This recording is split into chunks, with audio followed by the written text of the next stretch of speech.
Hello everyone. PYQs की series में अपन कर चुके हैं 2017 से 2024 तक के हिस्ट्री के क्वेश्चंस। आज स्टार्ट करने वाले हैं अपन 2016 के क्वेश्चंस। फर्स्ट क्वेश्चन है, विजयनगर के शासक कृष्णदेव की कराधान व्यवस्था से संबंधित निम्नलिखित कथनों पर विचार कीजिए। तो विजयनगर से तो डेफिनेटली एक या दो क्वेश्चन आता ही है, तो फर्स्ट ही आ गया। भूमि की गुणवत्ता के आधार पर भू राजस्व की दर नियत होती थी। हाँ भाई, भूमि गुणवत्ता के आधार पर भू राजस्व दर नियत जरूर रहती थी। कारखानों के निजी स्वामी एक औद्योगिक कर देते थे। हाँ भाई, ये औद्योगिक कर देते थे कारखानों के निजी स्वामी। तो स्टेटमेंट 1 और 2 दोनों के दोनों सही हैं। इसका डिस्क्रिप्शन पढ़ लेते हैं अपन। कृष्णदेव राय 1509 से 1529 की कराधान व्यवस्था। भू राजस्व का निर्धारण भूमि की उत्पादकता, गुणवत्ता, सिंचाई, भूमि की पैदावार उसकी किस्म के आधार पर तय होता था। उपज का 1/6 भाग भूमिकर के रूप में वसूला जाता था। भूमिकर को शिष्ट कहा जाता था। ये इंपॉर्टेंट है, भूमिकर को क्या कहा जाता था? शिष्ट कहा जाता। राजस्व के अन्य स्रोत कारखानों के निजी स्वामी पर कर, धोबी, नाई, पशु, मकान, मनोरंजन, तटकर, मंदिर, वेश्याओं पर लगने वाले कर थे। विवाह पर भी प्रचलित था, लेकिन विधवा विवाह पर कर, ये जो विधवा विवाह था वो क्या था? कर मुक्त था। कृष्णदेव राय ने बाद में विवाह पर कर क्या कर दिया? समाप्त कर दिया। Okay, clear. नेक्स्ट क्वेश्चन देखते हैं। प्राचीन भारत की निम्नलिखित पुस्तकों में से किस एक में शुंग राजवंश के संस्थापक के पुत्र की प्रेम कहानी है? तो फिर शुंग राजवंश के जो संस्थापक के पुत्र की प्रेम कहानी है वो है अपने ऑप्शन तो दिए हुए, स्वप्नवास दत्ता, मालविका अग्निमित्रम, मेघदूत, रत्नावली। आंसर है इसका मालविका अग्निमित्रम, क्योंकि मालविका और अग्निमित्र इन दोनों की ही है। देखते हैं। शुंग वंश 185 से 75 ईसा पूर्व स्थापना पुष्यमित्र शुंग ने करी थी। अंतिम मौर्य शासक बृहद्रथ की हत्या करके की थी। मौर्य शासक कौन सा था? बृहद्रथ। उसकी हत्या किसने करी? पुष्यमित्र शुंग ने। अंतिम मौर्य शासक था। ठीक है। पुष्यमित्र शुंग ब्राह्मणवादी था। धनदेव के अयोध्याभिलेख के अनुसार उन्होंने 2 अश्वमेध यज्ञ करवाए। प्रसिद्ध व्याकरणविद पतंजलि उनके पुरोहित थे। मनुस्मृति की वर्तमान स्वरूप की रचना इसी काल में हुई। अग्निमित्र पुष्यमित्र का उत्तराधिकारी था। कालिदास 4वीं शताब्दी के उत्तरार्ध में सक्रिय एक कवि और नाटककार थे। कालिदास चंद्रगुप्त द्वितीय के दरबार में थे और इस प्रकार 4वीं से 5वीं शताब्दी ईसा पूर्व में रहे। कालिदास के साहित्यिक कार्य, कालिदास ने 3 नाटक लिखे। फर्स्ट नाटक कौन सा है? मालविका अग्निमित्रम। कालिदास द्वारा रचित 5 नाटकों में प्रथम नाट्य रचना तथा इसमें शुंग शासक अग्निमित्र तथा मालविका की प्रेम कहानी है। मालविका अग्निमित्रम अग्निमित्र के पिता पुष्यमित्र शुंग के राजसूय यज्ञ का विवरण देते हैं। नेक्स्ट नाटक है अभिज्ञान शाकुंतलम, शकुंतला के स्मरण का। राजा दुष्यंत की कहानी कहता है, जो एक शिकार यात्रा पर जाते समय एक ऋषि की दत्तक पुत्री शकुंतला से मिलता है और उससे विवाह करता है। नेक्स्ट नाटक है इसका विक्रमोर्वशीयम। इसमें क्या होता है? वीरता से जीती उर्वशी। नैश्वर राजा पुरूरवा और आकाशीय अप्सरा उर्वशी की कहानी बताती है। कालिदास के 2 महाकाव्य कविताओं के लेखक भी हैं। कालिदास 2 काव्य कविताओं के भी लेखक हैं। वो कौन कौन सी हैं? रघुवंश के राजाओं के बारे में एक महाकाव्य है। कुमार संभवम देवी पार्वती के जन्म, किशोरावस्था और भगवान शिव के साथ उनके विवाह का वर्णन करता है। कालिदास ने 2 खंड काव्य छोटी कविताएं लिखी। ऋतु श्रृंगार प्रत्येक ऋतु में 2 प्रेमियों के अनुभव का वर्णन करते हुए 6 ऋतुओं का वर्णन करता है। नेक्स्ट है मेघदूतम, द क्लाउड मैसेंजर, एक यक्ष की कहानी का वर्णन करता है जो एक बादल के माध्यम से अपने प्रेमी को संदेश भेजने की कोशिश कर रहा है।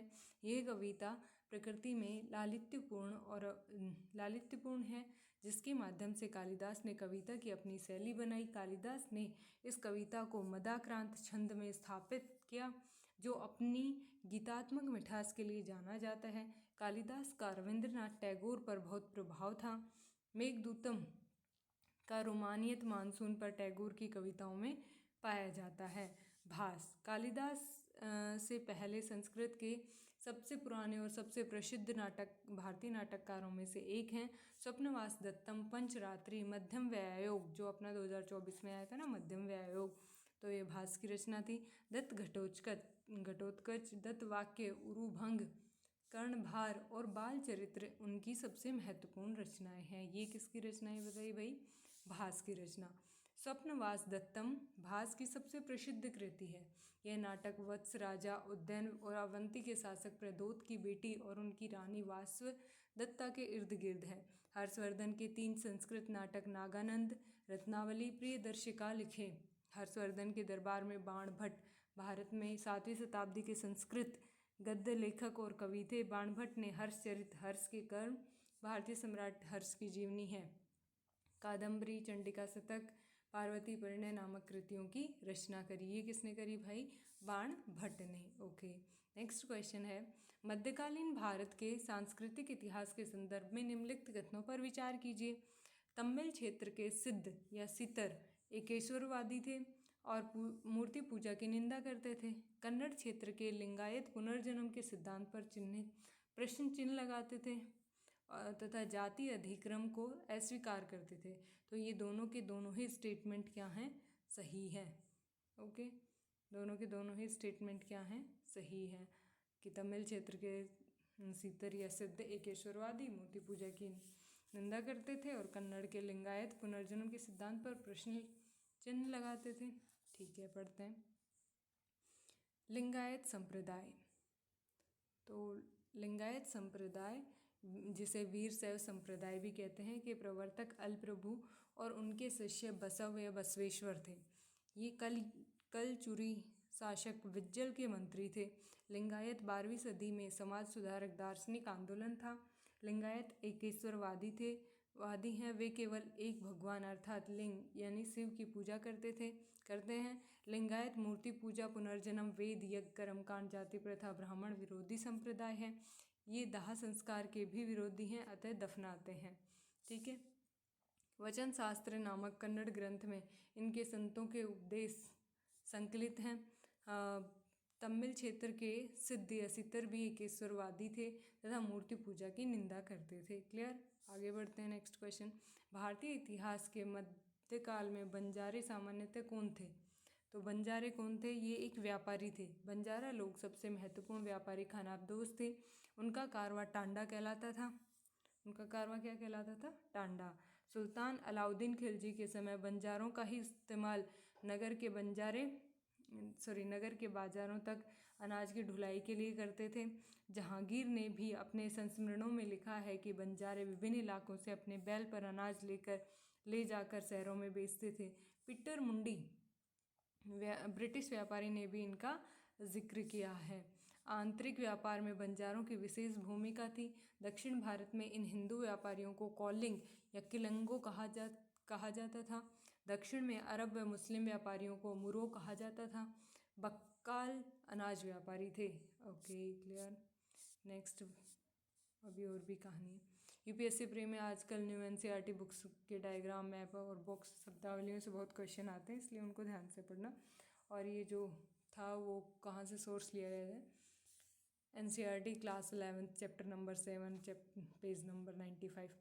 तो बंजारे क्या थे भाई? ये 17वीं शताब्दी के आरंभ में भारत आने वाले एक अंग्रेज व्यापारी पीटर मंडी ने बंजारों का वर्णन किया।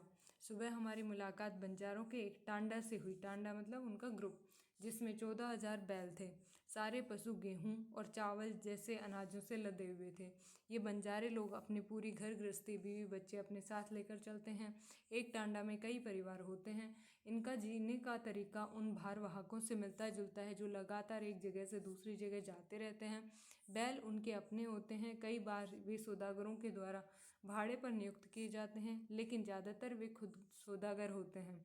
अनाज जहाँ सस्ता उपलब्ध है वहाँ से वे खरीदते हैं और उस जगह ले जाते हैं जहाँ वह महंगा है। वहाँ से फिर ऐसी चीज़ें लाद लेते हैं जो किसी और जगह मुनाफे के साथ बेची जा सकती है। टांडा में 600 से 700 तक लोग हो सकते हैं। वे एक दिन में 6-7 मील से ज़्यादा सफ़र नहीं करते। यहाँ तक कि ठंडे मौसम में भी अपने गाय बैलों पर से सामान उतारने के बाद वे उन्हें चरने के लिए खुला छोड़ देते हैं, क्योंकि वह यहाँ ज़मीन पर्याप्त है और उन्हें रोकने वाला कोई नहीं। पर्याप्त पता करें, आजकल गाँव से शहरों तक अनाज ले जाने का काम कैसे होता है। बंजारों के तौर तरीकों से यह किन मायनों में भिन्न या समान है। तो भाई बंजारों का आजकल ये काम नहीं रह गया। हमारे साइड तो बंजारे कुछ लाइक खाद वगैरह डालने का काम बेसिकली करने के लिए आते हैं, और लावणी वगैरह के सीज़न में भी एक साथ आते हैं, विद फैमिली आते हैं। नेक्स्ट क्वेश्चन है, सम्राट अशोक के राजदेशों का सबसे पहले विकूटन या डिसाइफर किसने किया था? तो ये किया था भाई जेम्स प्रिंसेप ने। 1837 ईस्वी में टकसाल अधिकारी जेम्स प्रिंसेप ने दिल्ली टॉपरा स्तंभ लेख में अशोक के अभिलेखों की लिपि पढ़ी, जबकि अशोक के अभिलेख की सर्वप्रथम खोज 1750 ईस्वी में टी फेंतलर ने की थी। एशियाटिक सोसाइटी ऑफ बंगाल जनवरी 1784 में ईस्ट इंडिया कंपनी के अधिकारी सर विलियम जॉन ने भारतीय भाषाओं एवं शास्त्रों के अध्ययन के लिए कलकत्ता में एशियाटिक सोसाइटी ऑफ बंगाल की स्थापना करी। इसने प्राचीन भारत के इतिहास व संस्कृति की खोज व अध्ययन का कार्य किया। इसके बाद में रॉयल सोसाइटी ऑफ बंगाल का नाम दिया गया। विलियम जोन्स ने 1789 ईस्वी में अभिज्ञान शाकुंतलम का अनुवाद किया, जो एशियाटिक सोसाइटी द्वारा अनुवादित यूरोपीय भाषा में प्रथम ग्रंथ है। विलियम जोन्स ने 1792 में इंस्टीट्यूट ऑफ हिंदू लॉ के नाम से मनुस्मृति का अनुवाद प्रकाशित किया। मनुस्मृति का प्रथम अंग्रेजी अनुवाद जेंटुलॉज के नाम से ये नेथेनियल हेलहेड ने 1776 में किया। यह लंदन में 1776 में Gentoos law a code of Gentoo laws ordinations of pundits नाम से प्रकाशित हुई। विलियम जोन्स ने 1792 ईस्वी में गीत गोविंद का अंग्रेजी में अनुवाद किया। 1804 ईस्वी में बम्बई में एशियाटिक सोसाइटी की स्थापना हुई। 1823 में लंदन में Asiatic society of great Britain स्थापित हुई। मैक्स मूलर के संपादकत्व में विशाल मात्रा में प्राचीन धर्म ग्रंथों का अनुवाद किया गया। वे अनुवाद sacred books of the east series में कुल मिलाकर 50 खंडों में, इनमें कई खंडों में अनेक भाग हैं, प्रकाशित हुए। यद्यपि इस सीरीज़ में कुछ चीनी और ईरानी ग्रंथ भी शामिल किए गए, पर वास्तव में प्राचीन भारतीय धर्म ग्रंथ ही प्रमुख हैं। भारत में यह हमें क्या सिखा सकता है नामक पुस्तक मैक्स मूलर द्वारा लिखी गई थी। 12th class NCERT first chapter भाग फर्स्ट चैप्टर सेकंड से लिया गया है ये सोर्स। नेक्स्ट क्वेश्चन है, स्वदेशी और बहिष्कार पहली बार किस घटना के दौरान संघर्ष की विधि के रूप में अपनाए गए थे? तो ये बंगाल विभाजन के विरुद्ध आंदोलन हुआ था, उस दौरान की बात है। बंगाल विभाजन के विरोध में स्वदेशी आंदोलन की शुरुआत हुई। स्वदेशी आंदोलन के तहत स्वदेशी बहिष्कार, राष्ट्रीय शिक्षा व सुशासन से जुड़े 4 प्रस्तावों को विरोध की विधि के रूप में कांग्रेस के कलकत्ता अधिवेशन अध्यक्ष दादा भाई नौरोजी 1906 में अपनाया गया। यूपीएससी ने स्वदेशी आंदोलन के बारे में कई बार पहले भी क्वेश्चन पूछा है। नेक्स्ट क्वेश्चन है, भारत के धार्मिक इतिहास के संदर्भ में निम्नलिखित कथनों पर विचार कीजिए। तो बोधिसत्व बौद्ध मत के हीनयान संप्रदाय की केंद्रीय संकल्पना है। बोधिसत्व अपने प्रबोध के मार्ग पर बढ़ता हुआ करुणामय है। बोधिसत्व समय सचेतन प्राणियों को उनके प्रबोध के मार्ग पर चलने की में सहायता करने के लिए स्वयं की निर्वाण प्राप्ति विलंबित करता है। तो भाई ये बात बिल्कुल सही है, लेकिन ये गलत है, क्योंकि हीनयान संप्रदाय नहीं आएगा, महायान संप्रदाय का आएगा। तो 2 और 3 सही है। पढ़ते हैं इनके बारे में। बोधिसत्व की अवधारणा बौद्ध धर्म के महायान संप्रदाय से संबंधित है, जो सार्वभौमिक सभी की मुक्ति में विश्वास रखता है। बोधिसत्व एक व्यक्ति है जो निर्वाण तक पहुंचने में सक्षम है। इसके साथ ही यह अन्य प्राणियों को उनके प्रबोध के मार्ग पर चलने में कल्याण में सहायता करता है, चाहे स्वयं के निर्माण प्राप्ति में विलंब हो जाए। इस प्रकार बोधिसत्व एक सहज, इच्छा युक्त, करुणामयी रवैया रखता है, स्वयं के साथ अन्य प्राणियों को प्रबोध मार्ग पर चलने में मदद करता है। हीनयान संप्रदाय की केंद्रीय संकल्पना अरहत है, जो केवल स्वयं के निर्वाण के बारे में सोचते होंगे, स्वयं के कल्याण और निर्वाण की आकांक्षा करती हैं। बौद्ध धर्म के प्रमुख बोधिसत्व अवलोकितेश्वर, पद्मपाणि चिन्ह, कमल का फूल, वज्रपाणि, मंजूश्री, सामंतभद्र, मैत्रेय, भावी बुद्ध जो पृथ्वी पर आएंगे, बुद्ध बनने की राह में एक बोधिसत्व 10 आधारों भूमियों से होकर गुजरता है। बोधिसत्व के बारे में यूपीएससी 2019 में भी पूछा था। नेक्स्ट क्वेश्चन है, सत्यशोधक समाज ने संगठित किया। बिहार में आदिवासियों के उन्नयन का एक आंदोलन, गुजरात में मंदिर प्रवेश का एक आंदोलन, महाराष्ट्र में एक जाति विरोधी आंदोलन, पंजाब में एक किसान आंदोलन। तो ये था सत्यशोधक समाज ने किसको संगठित किया था? महाराष्ट्र में एक जाति विरोधी आंदोलन को। सत्यशोधक समाज स्थापना 1873 में ज्योतिबा फूले के द्वारा। फूले ने ब्राह्मणों के आडंबर अवसरवादी धार्मिक ग्रंथों को अस्वीकार तथा उनमें निम्न जातियों को बचाने का कार्य, सामाजिक सेवा, स्त्री व निम्न जाति की शिक्षा, संस्कृति, हिंदुत्व का विरोध किया।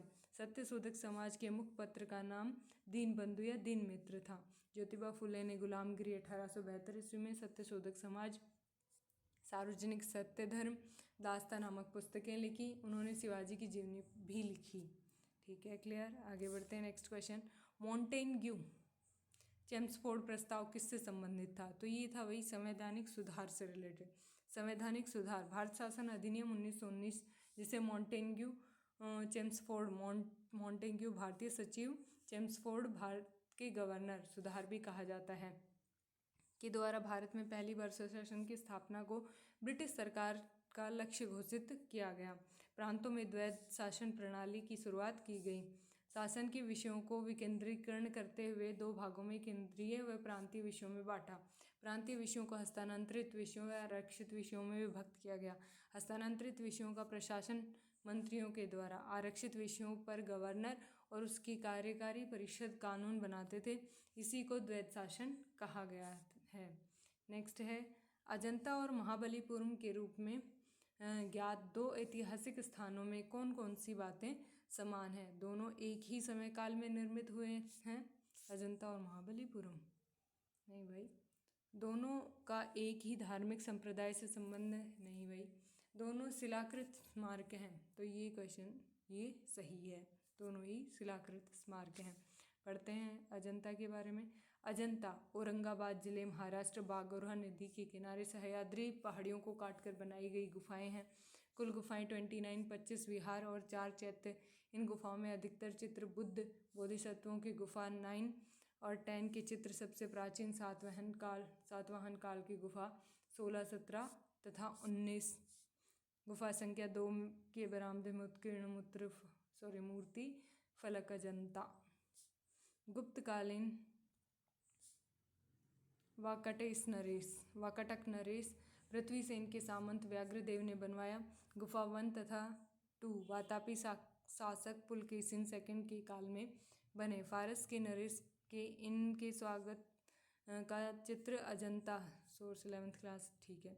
महाबलीपुरम, जिसे मामल्लपुरम सप्त पैगोडा भी कहा जाता है, तत्कालीन पल्लव वंश 5वीं से 8वीं शताब्दी के शासनकाल में एक महत्वपूर्ण शहर था, जिसे पल्लव नरेश नरसिंहवर्मन फर्स्ट 630 से 668 ने स्थापित किया। यहाँ की प्रसिद्ध कलाकृतियाँ अर्जुन की तपस्या, गंगावतरण, गुहा मंदिर की श्रृंखला तथा और क्या है भाई, सौर मंदिर प्रसिद्ध हैं। यहाँ के रथ मंदिर भी प्रसिद्ध हैं, हिंदू धर्म को समर्पित हैं महाबलीपुरम के। ठीक है। अतः स्टेटमेंट फर्स्ट एंड सेकंड गलत है, लेकिन कथन थर्ड क्या है, सही है। गुफा संख्या 10, 9, 12, 13 आरंभिक चरण की हैं। गुफा संख्या 15, 16, 6 उपनिचली और गुफा संख्या 7 ईसा की 5वीं शताब्दी के उत्तरवर्ती दशकों से पहले की हैं। बाकी सभी गुफाएं 5वीं शताब्दी के परवर्ती दशकों से ईसा की 6वीं शताब्दी के पूर्ववर्ती दशकों के बीच खोदी गई हैं। चैत्य गुफा संख्या 19 और 26 विस्तृत रूप से उत्कीर्ण की गई हैं। उनका मोहरा बुद्ध और बोधिसत्वों की आकृतियों से सजाया गया है।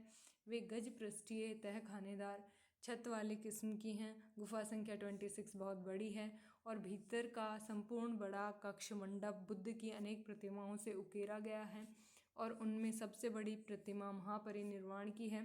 शेष सभी गुफाएं विहार चैत्य किस्म की हैं। उनमें खंभों वाला बरामदा, खंभों वाला मंडप और दीवार के साथ प्रकोष्ठ बने हैं। पीछे की दीवार पर बुद्ध का मुख्य पूजा गृह है।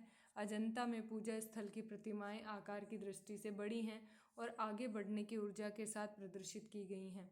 कुछ विहार गुफाओं का कार्य अभी भी अपूर्ण है, जैसे गुफा संख्या 5, 14, 23, 241 अजंता के महत्वपूर्ण संरक्षकों में बरहादेव गुफा संख्या 16 का संरक्षक जो वाकटक नरेश हरिसेन का प्रधानमंत्री था, उपेंद्र गुप्त गुफा संख्या 17 से 20 संरक्षक जो उस क्षेत्र का स्थानीय शासक तथा और वाकटक नरेश हरिसेन का सामंत था, तथा बुद्ध भद्र गुफा संख्या 26 का संरक्षक था।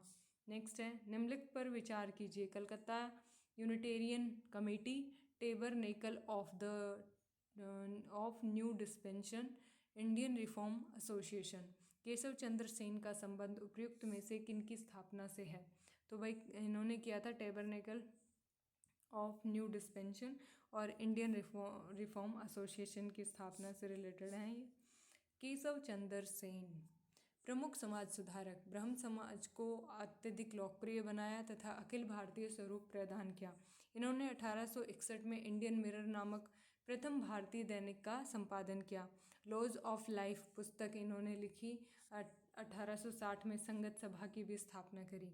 1866 में ब्रह्म समाज से विभाजित होकर भारतीय ब्रह्म समाज बनाया। देवेंद्र नाथ ने आदि ब्रह्म समाज बनाया। ठीक है। 1870 ईस्वी में स्त्री शिक्षा के लिए Indian reform of association IRA की स्थापना की तथा महिलाओं के लिए वामा बोधनी पत्रिका का संपादन किया। अन्य पत्रिकाएं तत्व कौमुदी, संजीवनी, इंडियन मैसेंजर इत्यादि। 1872 में ब्रह्म विवाह अधिनियम नेटिव मैरिज एक्ट पारित किया गया। लड़की की 14 वर्ष और लड़के की 18 वर्ष उसमें रखी गई। टेबरनेकल ऑफ न्यू डिस्पेंशन की स्थापना 1868 में की। कलकत्ता यूनिटेरियन कमेटी की स्थापना राजा राम मोहन राय ने 1821 में विलियम एडम्स के साथ मिलकर की। एकेश्वरवादी विचारों का प्रचार। नेक्स्ट क्वेश्चन है, भारत के इतिहास के संदर्भ में निम्नलिखित युग्मों पर विचार कीजिए। एरीपति भूमि जिससे मिलने वाला राजस्व अलग से ग्राम जलाशय के रखरखाव के लिए निर्धारित किया जाता था। तनियूर एक अकेले ब्राह्मण अथवा एक ब्राह्मण समूह को दान में दिए गए ग्राम। घटिका यह प्राय मंदिरों के साथ संबद्ध विद्यालय। तो भाई ये क्या सही है? 1 और 3 सही है, तनियूर गलत है। पढ़ते हैं इसके बारे में। एरीपति भूमि इससे मिलने वाला राजस्व अलग से ग्राम जलाशय के रखरखाव के लिए निर्धारित कर दिया जाता था।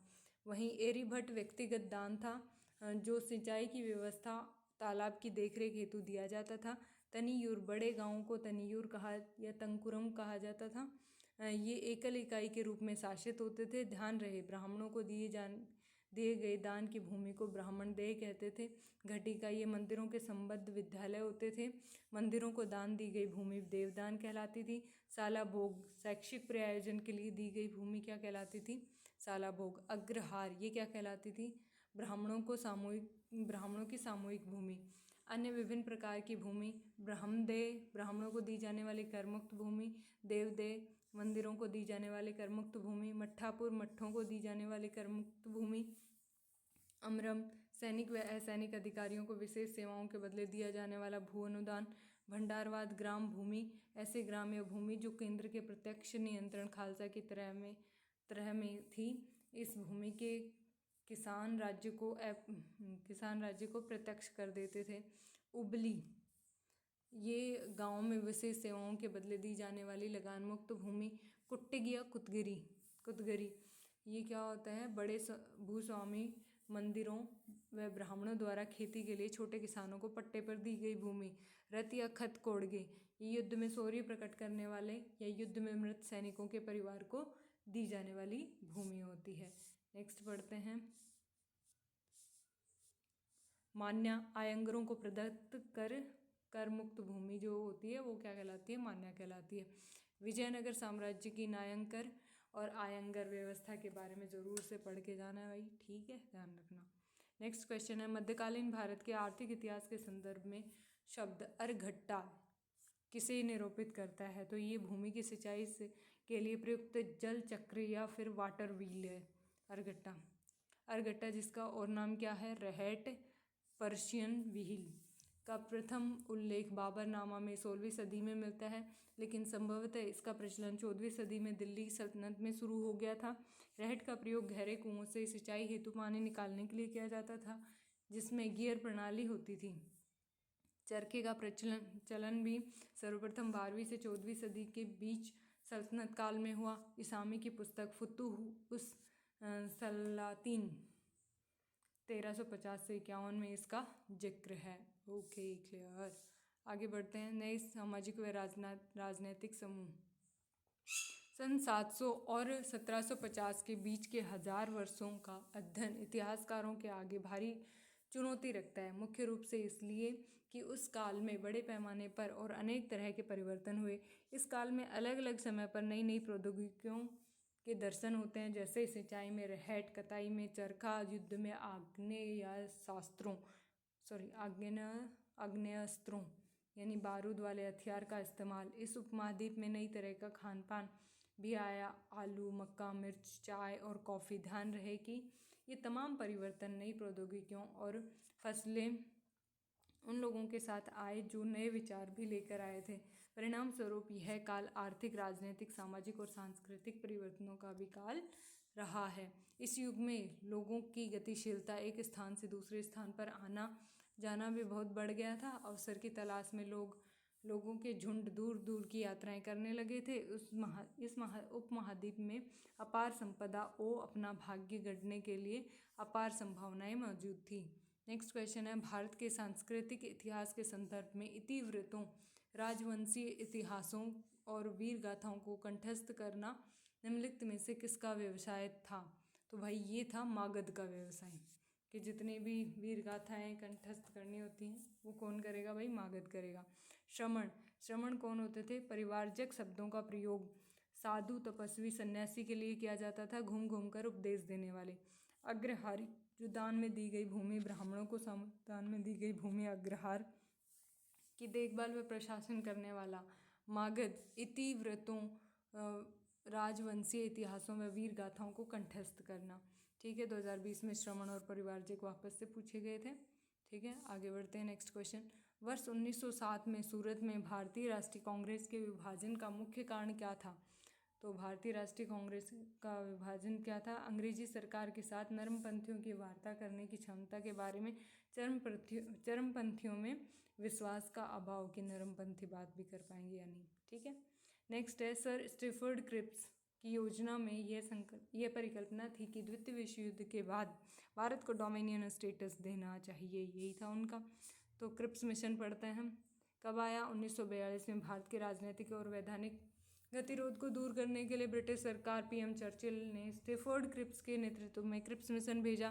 क्रिप्स मिशन के प्रस्ताव क्या थे? भारत को डोमिनियन स्टेटस। तो स्टीफर्ड मिशन की प्रस्ताव क्या थे? भारत को डोमिनियन स्टेटस का दर्जा और भारतीय संघ की स्थापना। द्वितीय विश्व युद्ध के पश्चात, युद्ध समाप्ति के पश्चात नए संविधानों के निर्माण हेतु संविधान निर्माण परिषद का गठन होगा, जिसमें ब्रिटिश, भारत व देशी रियासतों के प्रतिनिधि होंगे। युद्ध के दौरान कार्यकारी परिषद का गठन होगा, जिसमें भारतीय जनता के मुख्य वर्गों के प्रतिनिधि शामिल होंगे। नेक्स्ट क्वेश्चन है, इसी का एलेब्रेशन और दे रखा है। क्योंकि कांग्रेस लाहौर अधिवेशन 1929 के पश्चात पूर्ण स्वराज की मांग कर रही थी, अतः उन्होंने क्रिप्स मिशन को अस्वीकार कर दिया तथा अगस्त 1942 में भारत छोड़ो आंदोलन शुरू हो गया। क्रिप्स मिशन के बारे में ज़रूर से पढ़ें। तो ये पूरा हो गया अपना 2016 का पेपर। ठीक है, और पीडीएफ लेनी हो तो कहाँ से, पीडीएफ का नाम आ रहा है। अगर आपको बुक लेनी हो तो बुक कहाँ से लोगे? धर्मेंद्र जाखड़ जी सर की लिंक से। और बाकी ऐसे ही अगर थ्योरी पढ़ना चाहो तो लेट्स कंटिन्यू। और बाकी कल करते हैं अपन 2015 का question paper. Bye bye, good night.